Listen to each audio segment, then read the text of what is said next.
जिस मौला को हम मानते हैं और जिस मौला की विलायत की बरकत से हमारी जिंदगी में नूर है, वो मौला अमीरुल मोमिनीन इरशाद फरमाते हैं कि अगर इंसान अपनी जिंदगी में ये चंद काम कर ले तो उसकी जिंदगी जो है वो तब्दील हो सकती है।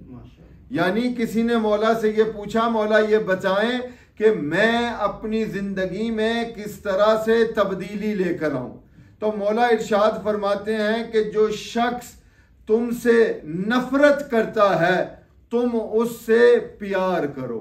यानी ये दर्स से इंसानियत देखें कि मौला फरमा रहे हैं कि जो शख्स तुमसे नफरत करता है तुम उससे प्यार करो।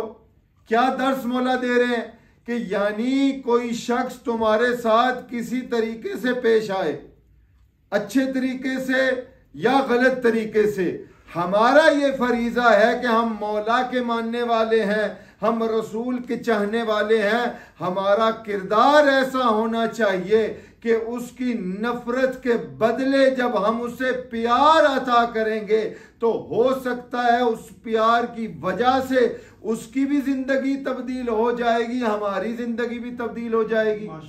फिर मौला इरशाद फरमाते हैं कि जो शख्स तुम्हारे साथ गलत करे यानी तुम्हारे खिलाफ कोई बात करे, तुम सब्र से उसका जवाब इस अंदाज से दो कि जब कोई तुम्हारे खिलाफ कोई एक्शन ले तुम उसके खिलाफ अच्छा जो अंदाज है अच्छे इखलाक से पेश आओ।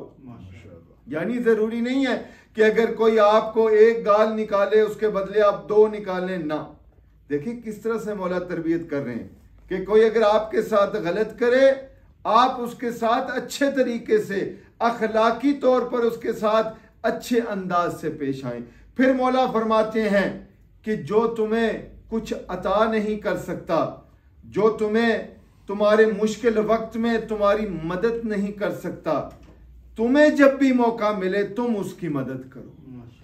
यानी देखिए किस तरह से अगर ये हम अपना लें अपनी जिंदगी में, ये चीजें अगर हमारी जिंदगी में आ जाएं तो फिर किस तरह से हमारी जिंदगी तब्दील हो जाएगी।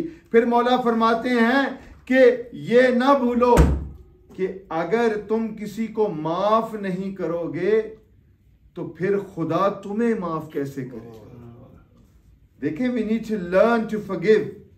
अगर हम हर वक्त किसी को माफ करते रहेंगे तो फिर हम भी ये यकीन रखें कि वो रब भी हमें माफ कर देगा।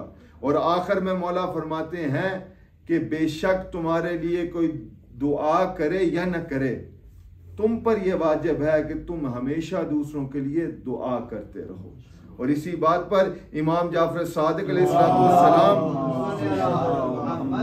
इरशाद फरमाते हैं कि जो शख्स हमेशा दूसरों के लिए दुआ करेगा उसे कभी अपने लिए दुआ करने की जरूरत नहीं पड़ेगी। यानी ये अखलाकी दर्स है आले मोहम्मद।